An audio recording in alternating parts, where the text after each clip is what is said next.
This is the age of social media and the virtual society helping shape the world.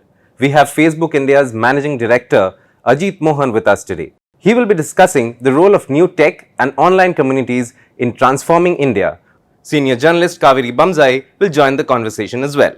Shall we get started on the whole idea of digital dividend and what Facebook has been talking about of late of leave no one behind, which is the UN Sustainable Development Goal, and which is of course Mahatma Gandhi's idea.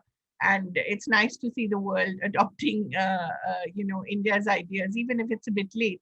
So tell me what it means for Facebook and all your applications. Sure. Great to be here, Kaveri. Thank you for having me. Um, I think it's important to note, Kaveri, that something big happened in India in the last 5 to 6 years. A very large part of the country came alive in terms of accessing the internet in a very short period of time, right? I think between late 2015 and the end of 2020, we had close to 600 million people who came online with access to affordable internet on the mobile. These were That kind of 600 million new people, additional people. Yeah, I think I'm looking at some of the numbers Right. that are reported from TRI, but largely when you look at the number of people who have access to 4G, and Yeah. most of the action is on mobile 4G, almost all of that is in the last 5 years. Right. So whether that's 550, 600, or 650, Mhm. that's the range. And that kind of a transformation, both the scale and the pace, hasn't happened anywhere else in the world. Not even in China. When you look at the period in which it happened, right? A lot of it happened in 3 years. So, um, as we think to the future, as we look ahead to the future, I think it's to recognize that everything that is going to come, and you framed it as digital dividend, but fundamentally, um, all the goodness that will come out of a large part of the country being already connected to the internet, starting to have exposure to digital tools that can have a dramatic impact on their own lives, in the lives of their communities and the world around them. And by the way, more and more people coming online, right? This number is not static. Yeah. Every year we are adding tens of millions of people. That context does mean that we are set for an explosion in the emergence of new models, dramatic shift in behavior, um, and all of that translates fundamentally to how can people leverage this access to the internet and access to new tools to fundamentally reshape their environments, and call it whatever the label is. I think it's an explosive opportunity for India and for all of us. Right. So, how does Facebook intend to help India become Atmanirbhar to, exploit these opportunities for business, for social growth? How does Facebook intend to do that with, not just Facebook, but Instagram, WhatsApp? Yeah. How do you intend to do that?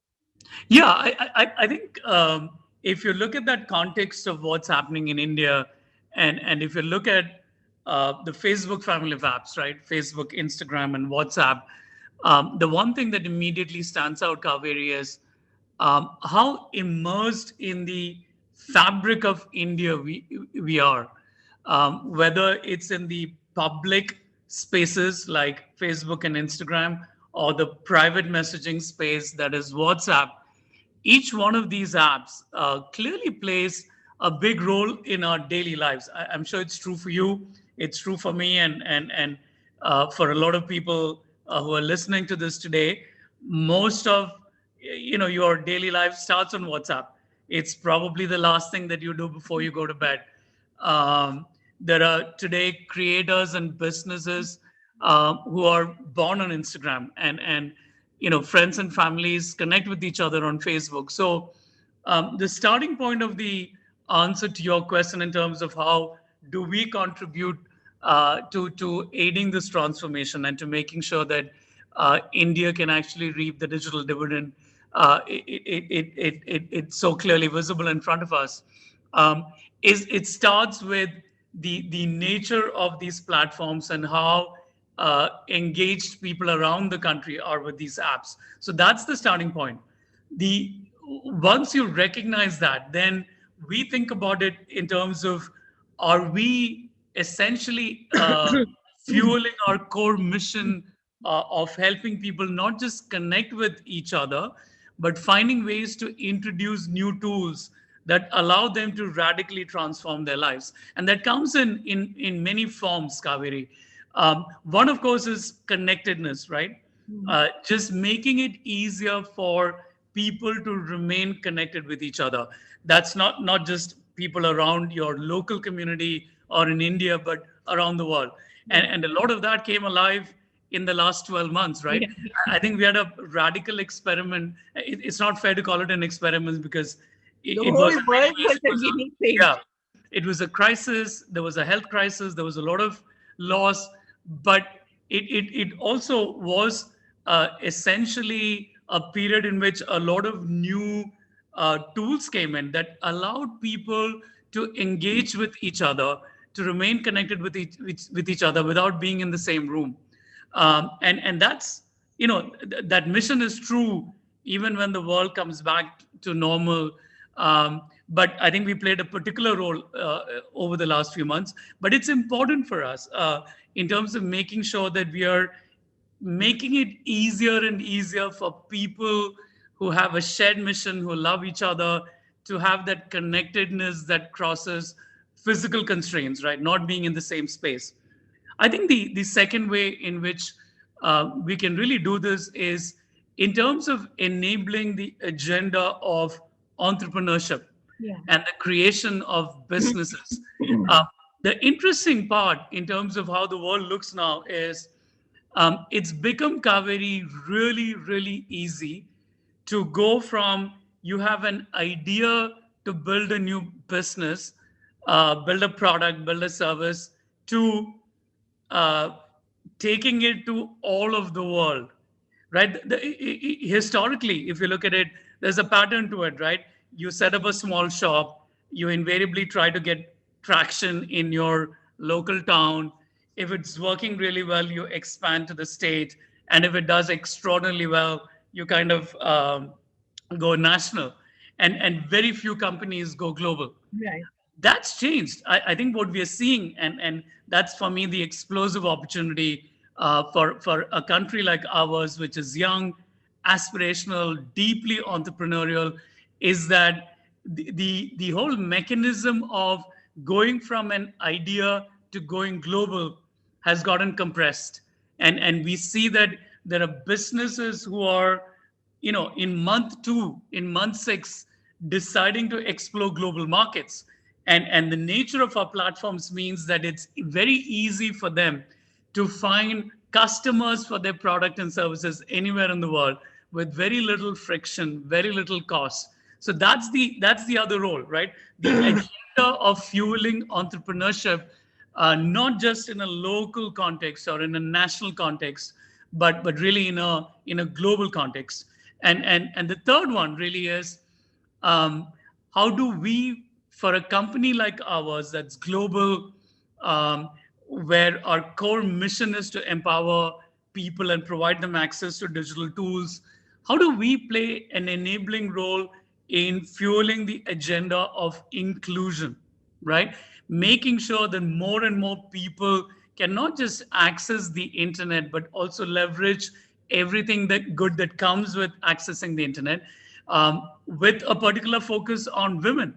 The reality is there's a huge gender imbalance. It's true globally, but it's true in India as well. 65% of access to the internet is still men, right? And like in all thoughtful economic theories, the reality is that big change happens when women have access to equitable opportunity, and that is true when it comes to realizing the value of the internet. So a lot of our programs are focused on making sure that women find it safe. There's a lot of friction in terms of concerns around, once they're online, are they safe? So that's sort of the first level, right? Making sure that there is safety for their presence on the internet, making sure that we have programs that are focused on particularly fueling female entrepreneurship, and working with other partners to make sure that we are setting a virtuous cycle where more and more groups that are excluded or have not yet benefited from accessing the internet, we essentially think through how we can break that imbalance. Ajit, that's all very well, but at the end of the day, you still need capital to make these businesses work. And we are in a country where currently there's a huge economic recession, and we all know that there's not enough spending power. So how does one overcome that? While in theory these are wonderful ideas, and of course virtually you can scale up to a certain extent, you cannot go further if you don't have capital investment. So, what do you do with your partners, with governments, to ensure that people actually have access to the tools you need in the real world as well to scale up businesses? Yeah, I think Kaveri, there are so many questions in there. So let me kind of break it down and address all of the different parts of it. First, Kaveri, it's not theoretical, right? When we have more than 600 million people who have come online in India in a very short period of time, it has happened on the back of capital, a lot of which was deployed by the telcos, but tech companies, others. So this is all very real, right? This change is a big part of the change has already happened. Right. I think when There you is access, but not necessarily equity. That's what we want eventually.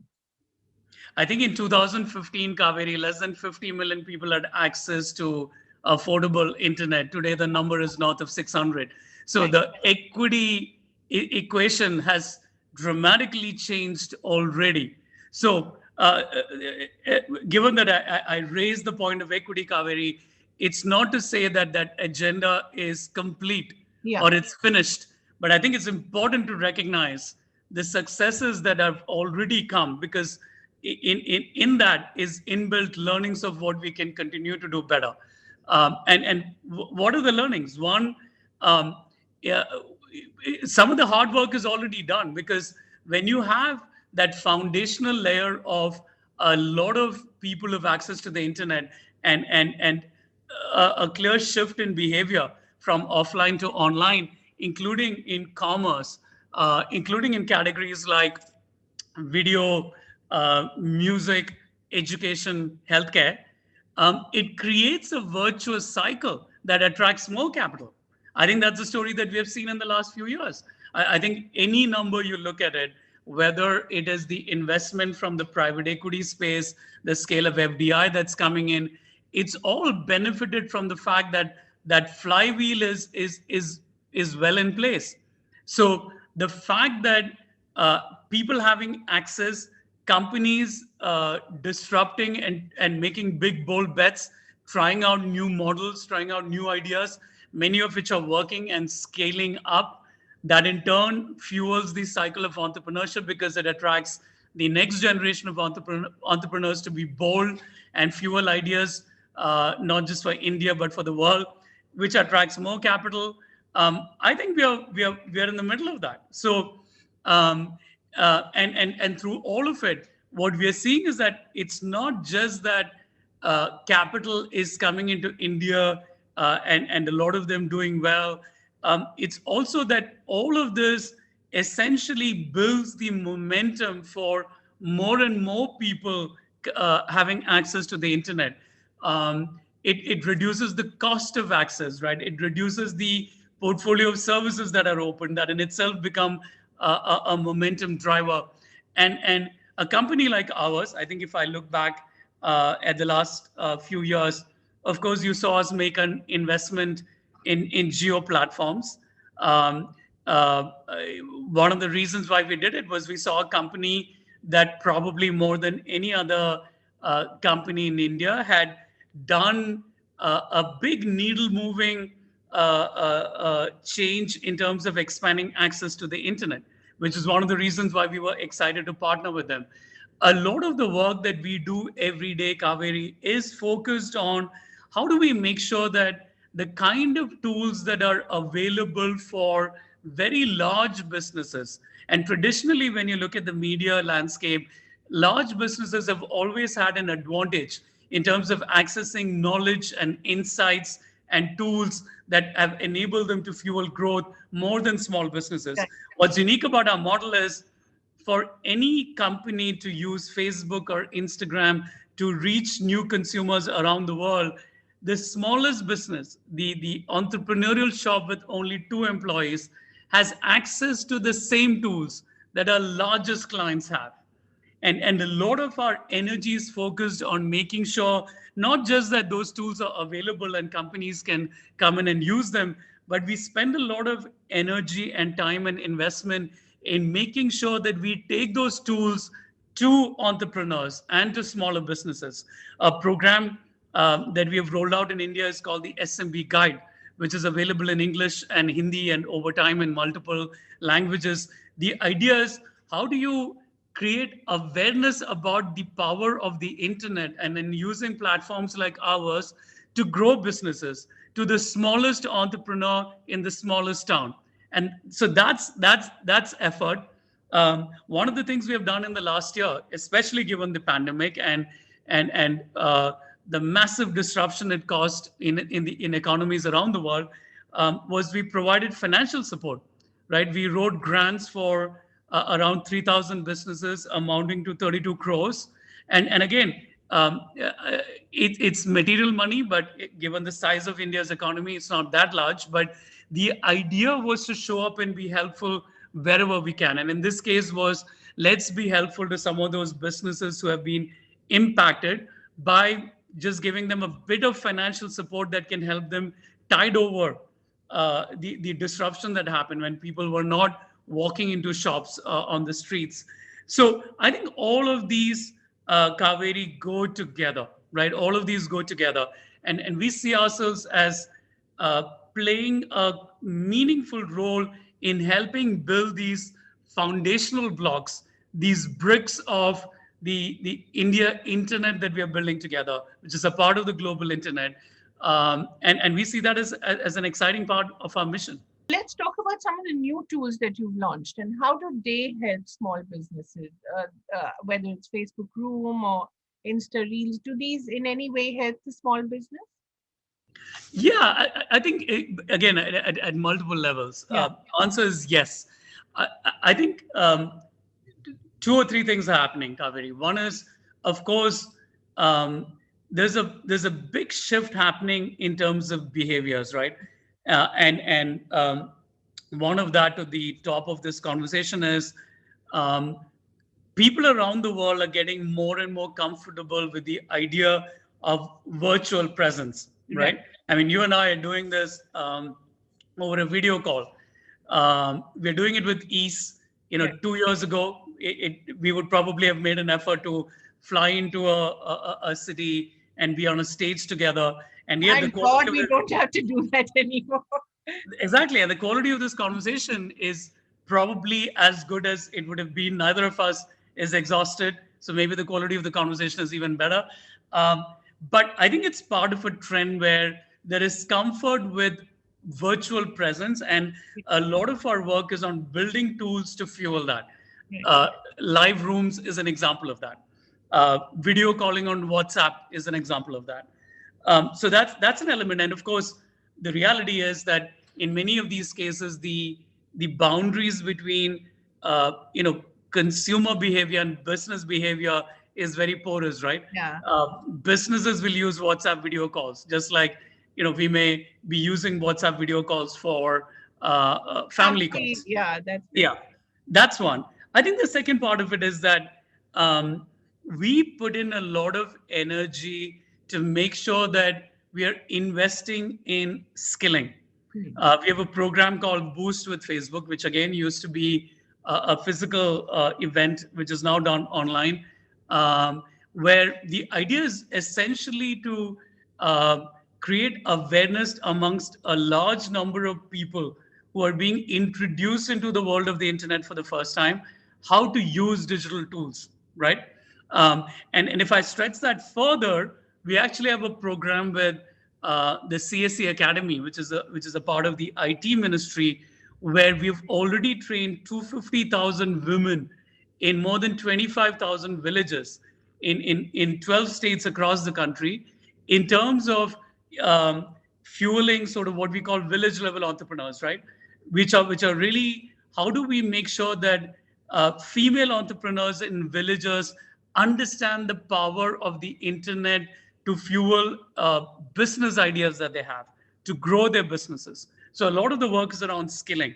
And then the third bucket is the entire platform on Facebook and Instagram is really geared towards making it easy for businesses to establish a presence and then leverage the scale of the platform and the global presence of the platform to find new customers for their products and services. And it's, we invest, the point that I was making earlier, Kaveri, every tool is as accessible for a small business as it is for a very large client.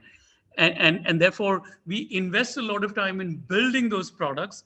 But then, especially in India, we're investing a lot of effort and energy in taking those to as wide a community as possible.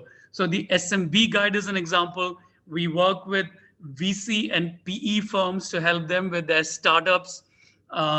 So that's the idea. Can we make sure that we can, given that these tools exist, given that when companies or entrepreneurs use these tools, they find that there is enormous potential to scale their businesses.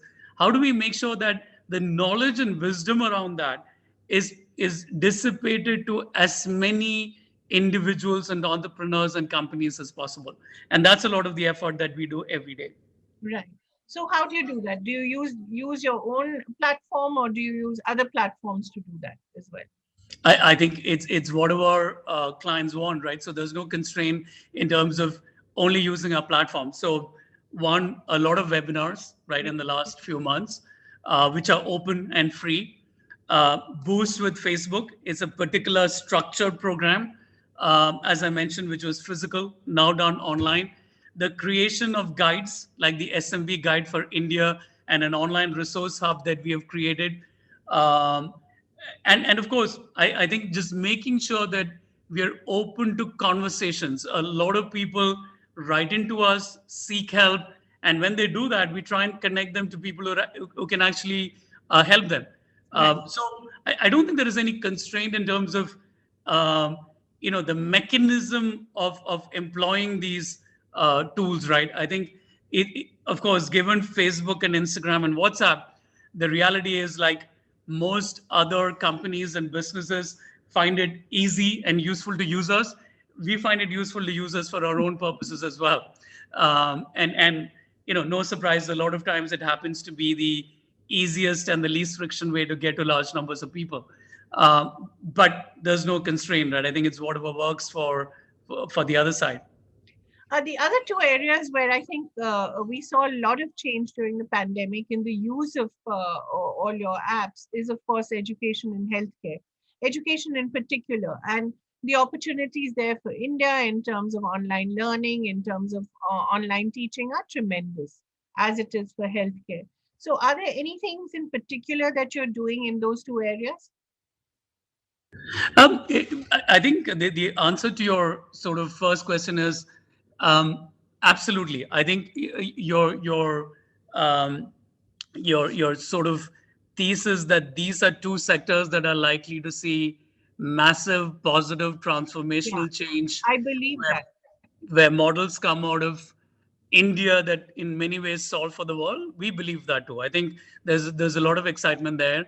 As you know, we kind of made a small investment in a company called Unacademy that is at the forefront of innovation and live classes, for example. So we are big believers that India in many ways will throw out new models that will be relevant for the world. And we're also believers that we can play an enabling role, Kaveri. Just to give you an example, a company called White Hat Junior. Yeah.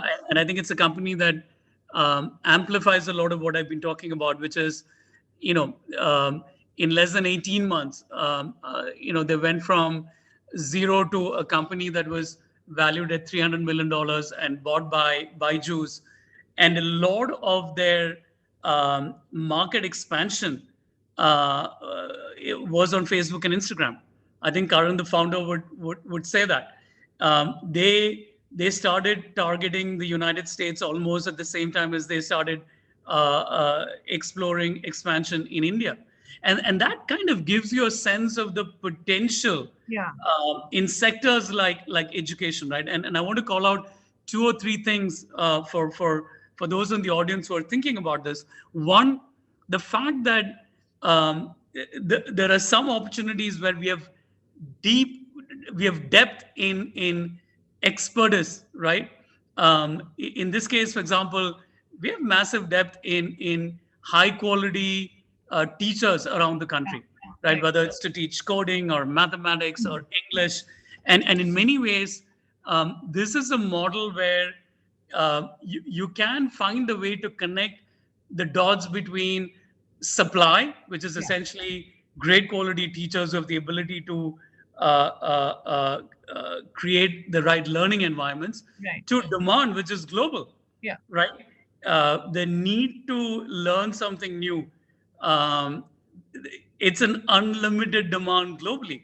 And the role of a platform like ours, Kaveri, is you're able to connect the dots between the teachers and a teacher sitting in Coimbatore and a student sitting in Cincinnati can easily happen today. And the companies who are building these models find it easy that they can leverage Facebook and Instagram to figure out who are the right set of parents who are going to be interested. What is the right pricing for it? That is the big opportunity. The fact that it's become easy to access global markets with very little friction, with the economics that are in line with consumers' ability to pay, and for me, what the exciting part of the story is, it taps into India's strengths. Absolutely. Right? If we have unlimited human capital, what better role can we play as a company other than to connect that unlimited human capital to a world that will benefit from that capital? So it just gives you the framing in which, again, to the top of the conversation about digital dividend, the framing in which a global platform like ours can play an enabling role in creating entirely new economic virtuous cycles that are good for the world and good for us, good for the country. What about health? Do we have any examples, as you said, of White Hat Junior or Yoon Academy in health? We've seen a lot of the Anganwadi workers in India, for instance, use tools such as yours to actually become the front line in terms of COVID workers, to help in mental health counseling. A lot of that has happened as well. And some people are talking about exporting that model of community workers as well, aided by technology, for the rest of the world. Do you look at something like that happening as well, which is a very particular Indian model? Look, I think a great call out, Kaveri, and obviously, I think the biggest part of the health agenda over the last 12 months has been to make sure that people have access to accurate information on COVID. Yes. Right. And mental health. That's the other silent epidemic. Of course. And right off the bat, I think going back to March or April of last year, one of the work that we had done with multiple state governments and the central government was to create WhatsApp chatbots as well as Messenger, Facebook Messenger chatbots, to make sure that people had accurate information to COVID-related health information. Today, around the world and in India, we're trying to make sure that people have accurate information on vaccines, right? Including making sure that we play a role in limiting vaccine hesitancy. I think it's an important agenda for the globe and for India. So that's been where a lot of our energy is focused. But clearly, anecdotally, we see that obviously there's a lot of, I think the comfort with video calling for doctors has gone up dramatically, right, in the last few months. I think, and I think there are enough models out there, entrepreneurial startups that have created ventures where they're making it easier to get an appointment with the doctor, do a video call, the prescription is within the app. I think some of that innovation will continue.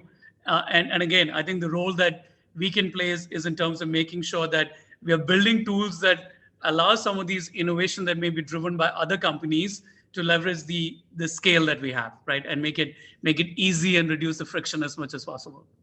So, Ajit, those are the good parts, and those are the wonderful things about technology, and it makes you so inspired to just hear you talking about all this, because you know that these are opportunities.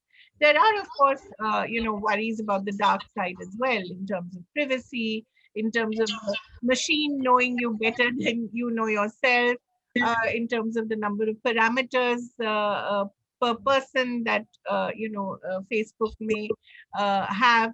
So a lot of concerns about that. How do you address those, especially in such a politically volatile country such as India? No, I wouldn't characterize India that way, Kaveri. I think the reality is the countries around the world, I mean, in the context of this conversation, the countries around the world are all asking questions around what does it mean on the internet in terms of the rules around privacy, data usage, content. I think that conversation is global, Kaveri, and two or three things to call out here. One, if I look back at the history of the internet over the last 25 years, just like with any new technology, any disruption in innovation, Kaveri, the first few years are invariably characterized by explosive innovation where societies kind of just understand all of the positive benefits, right? And a lot of big needle moving change happens in a very short period of time. And then invariably, as it happens, the conversation slowly shifts to, okay, this is great, but what about X and what about Y? Like the questions that you're asking. And I think we've reached that stage almost of that, that first stage of at least the current version of the internet between 95 and 2020, where there's increasingly a recognition that as much as it's a force for good, as much as the large number of people disproportionately are connected to the internet and are using the internet for good, right? They're trying to start a business. They're just trying to talk to their, family who's in a different town. There's as it happens with any new technology, as it happens with most things in the world, there will be a minority of actors who may be using it for purposes that are not right? Whether it is speech of a certain kind, hate speech of a certain kind, whether it is spreading content that societies can largely agree that should not be easily accessible. And our principle on all of this, Kaveri, is that we have very clear guidelines in terms of the kind of content that is not allowed on our platforms, right? And those are articulated and we are transparent about it, what we call community standards, right? And that covers a whole bunch of areas like hate speech, speech that calls for violence, speech against women, speech against other protected groups. And we're very clear that between the AI that constantly improves over time, where we are able to, today pick up some of these even before they are distributed, right? And limit them from ever coming onto our platforms and get distribution. And then, a very large number of people, 35,000 people who work on the safety and security agenda in the company, almost all of that which has happened in the last 3 years, we are very clear that it is our responsibility, just like it is the responsibility of other tech platforms, to make sure that we're investing in people and in technology to create a safe and secure environment for users around the world. So that's one part of it. And the second part is, as Mark himself has articulated quite vocally over the last couple of years, privacy is at the top of our agenda. And that fundamentally means, and again, we have seen a big shift in the company over the last 2-3 years. It means that we now today work with a privacy framework that influences the development of every product we make, every feature we change, every policy we create. At the heart of it is whether it meets the standards of privacy that the company has articulated.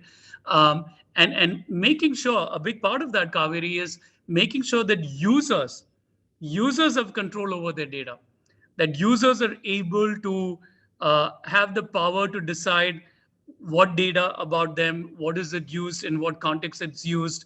So both of what you mentioned, the privacy agenda and the safety agenda, are huge priorities that rise to the top stack of priorities for the company globally. Right.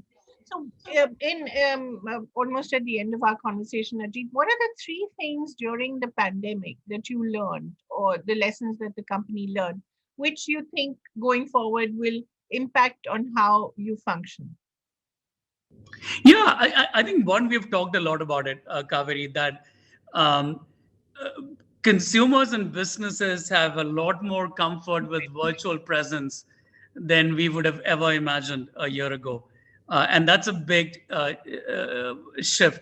And even as the world comes back and we'll all probably spend more time in rooms together, we do believe that virtual presence will be leveraged a lot more than we were doing in the past. And that's one of the reasons why we are investing materially in AR and VR. We see that as the next big computing platform for the next generation. I think the second one is that there's clearly a shift from offline to online. Right. Whether it's consumers and businesses, we are seeing that more and more of the time spent, more and more of what you sell, all of that is moving online, right? And that kind of, to the conversation that we had, it means that all of us need to make sure that we upskill and understand the shift and find ways to leverage it, because that's how the world is going to live. And lastly, I think this is an interesting one, is in with all of the change, we will discover whether new music or a new brand or a new category, the ways in which we discover new things is also going to change. And a lot of that is going to be online. It may be purposeful, it may be through serendipity, but if you look at how economics has been organized, and especially marketing and advertising, a lot of that assumes how people discover new things based on how we have lived for the last 100 years. And I think in the last 12 months, that changed. And I think everyone will have to gear towards the new ways in which people around the world will discover new things. So, which is the one app that you use most, Ajit, of all the apps that your company has? Between the three, it's actually all three, but I think it's still WhatsApp. I think just given the kind of connectedness we have all with families and friends on WhatsApp, quite a bit of Facebook, and increasingly in the last 6 months, a lot of Instagram as well. Because you hear so much about younger people preferring Instagram to Facebook. Is that true in terms of numbers? I think when we look at the numbers, what we're seeing is that young people are on both Facebook and Instagram. Right. Instagram probably skews a bit younger, but if you look at the growth, and some of these numbers have been made public, you will know that in a country that is as young as ours, these numbers happen only when young people are on both Facebook and Instagram. What is true, Kaveri, is Facebook is still a lot about connecting friends and families, but Instagram, because of its design, in terms of how it's built, it's definitely where people spend more time to pursue interests, discover brands, right? Followership around big passionate areas happens on Instagram a lot, whereas friends and family, and the connectedness between friends and family is still the center, the heart of the center of gravity for Facebook app. But what are people using more for business? I'm curious about that. Both of them, right? I think, and it's a big one. And when a business comes and uses Facebook, it's today almost by default they get to leverage Instagram as well. Okay. So an ad on Facebook is actually also an ad on Instagram. Right. So it is so seamless that from a business point of view, it is wherever the consumers who have interest in that category or for their particular brand are engaging. But it's both fairly seamlessly. So, are you at the end of the day a media company, a business company, a social media company? What is Facebook? Or just Um, a transnational giant which sort of controls our lives? No, not a giant. I think, we don't spend a lot of time, Kaveri, giving ourselves a label, right, internally. I think a lot of our time is actually spent on saying, hey, we have this amazing generational opportunity to drive big change in the world, including in India. We have the ability to create new products and tools. Let's go out there and do it. And hopefully societies and people like you and people in general see the value, see that we can be a big force for good. That's where a lot of our energy is focused on, Kaveri. Yeah, and I think the pandemic has really brought that home to a lot of people that the internet is a force for good. And I think the conspiracy theories have sort of died down a little, but of course they will always be there. So at the end of the day, what's it like working for Mark Zuckerberg? I think a lot of for a company where the founder is still the CEO, Yeah. no surprise, Kaveri, that a lot of the energy of the company, how we move fast, the innovation that you see across our family of apps, I think obviously benefit from the fact that we have a leader who's extremely clear about his mission and the mission of his company. And I think it shows up every day. Thank you so much, Ajit Mohan, for sharing your vision with us. It's very exciting, very inspiring. And I think young people, especially, have to learn more and more how to use it for good and maybe not just as we think of it as a black hole of time, which sort of just consumes you and doesn't benefit you in any way. I think that's the one thing that we can take away from here, apart from any others. Thank you very much, Ajit Mohan, for spending this time with us. Thank you, Kaveri. Hope you enjoyed that session. If you want to catch the other sessions, you can log on to eventexpress.com, newindianexpress.com, or even edxlive.com. If you are more of a social media person, you can also join the conversation on Facebook, Twitter, and YouTube. Thank you for watching.